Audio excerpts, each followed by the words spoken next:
Now the next question is कि shuffling क्या होती है, ये क्यों होती है, इसको हम कैसे अवॉइड कर सकते हैं। बेसिकली जो शफलिंग होती है वो स्पार्क में तब होती है जब हम डेटा को एक वर्कर नोड से दूसरी वर्कर नोड पे ट्रांसफर करते हैं ताकि डेटा की एग्रीगेशन या ज्वाइन जैसे ऑपरेशंस हम परफॉर्म कर सकें। अब होता यह है कि ये आसान लफ्जों में रीडिस्ट्रीब्यूशन ऑफ डेटा होता है अक्रॉस पार्टीशंस, जिससे अक्रॉस पार्टीशंस होते हैं that would lead to the data movement across the executors. अब बात वही आ जाती है किस तरह टेक प्लेस करती है। कुछ कीज जो हमारी हेवीली पॉपुलेटेड होती हैं with data than others move की जाती हैं। कुछ ऑपरेशंस होते हैं जैसे ग्रुप बाय की का, रिड्यूस की का, उनसे भी डेटा शफलिंग होती है। अब हम कहते हैं कि हमारी शफलिंग अक्कर क्यों करती है।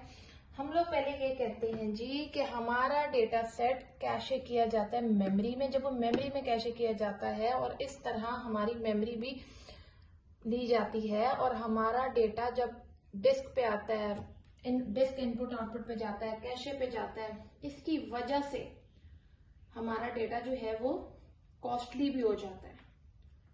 जब हमारा नेटवर्क का डेटा ट्रांसफर किया जाता है ना कि by the data travel between the nodes, hard disk and rearranging the file operations,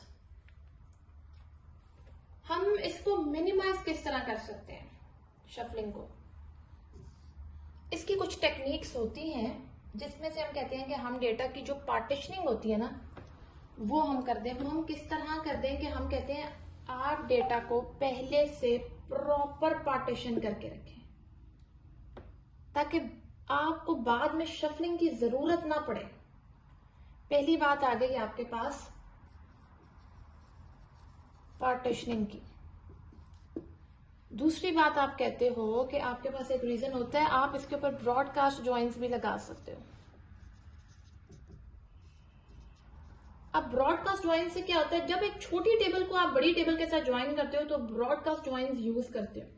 इसमें छोटी टेबल को सब नोड्स पे डिस्ट्रीब्यूट किया जाता है ताकि शफलिंग अवॉइड हो। अब बताएं ब्रॉडकास्ट ज्वाइन क्या है कि जब हम एक छोटी टेबल को बड़ी टेबल के साथ ज्वाइन करते हैं तो उससे ये होता है कि हमारी छोटी टेबल को सब नोड्स पे डिस्ट्रीब्यूट किया जाता है और इस तरह हमारी शफलिंग अवॉइड हो जाती है। तीसरी एक है जी कि हम कहते हैं कि हम इसके अंदर मैप साइड ऑपरेशंस भी यूज कर सकते हैं। जैसे हमारी एग्रीगेशन हो गई, हमारे ज्वाइन के ऑपरेशंस हो गए। अगर आप मैप साइड ऑपरेशंस यूज करेंगे जहां पे पॉसिबल हो तो आपके पास शफलिंग कम हो सकती है। Map side operations. Okay, this question is all about कि हमने इसमें क्या देखा है कि हमारा डेटा रीडिस्ट्रीब्यूट किया जाता है अक्रॉस द पार्टीशंस, जिससे that would lead to the data movement across the executors.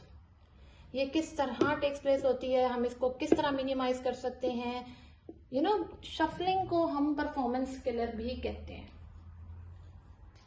और ये कॉस्टली भी होती है। कोई आपसे पूछता है ना कि शफलिंग का जी नुकसान क्या है आपको, जी ये तो कॉस्टली होती है, ये परफॉर्मेंस किलर होती है, ये सीधा सीधा हमारी परफॉर्मेंस खराब करती है। मिनिमाइज कैसे कर सकते हैं जी हमारे 3 तरीके हैं। हम मिनिमाइज इस तरह कर सकते हैं, हम डेटा को पार्टीशनिंग उसकी तरीके से करें, प्रॉपर पार्टीशन करें ताकि बाद में हमें शफलिंग की जरूरत ना पड़े। दूसरा होता है ब्रॉडकास्ट ज्वाइंस, वो हम यूज कर सकते हैं जब हम एक छोटी टेबल को बड़ी टेबल के साथ ज्वाइन करते हैं तो ब्रॉडकास्ट ज्वाइंस यूज कर सकते हैं। इसमें छोटी टेबल को सब नोड्स पे डिस्ट्रीब्यूट किया जाता है। फिर तीसरा रीजन हो गया हमारे पास मैप साइड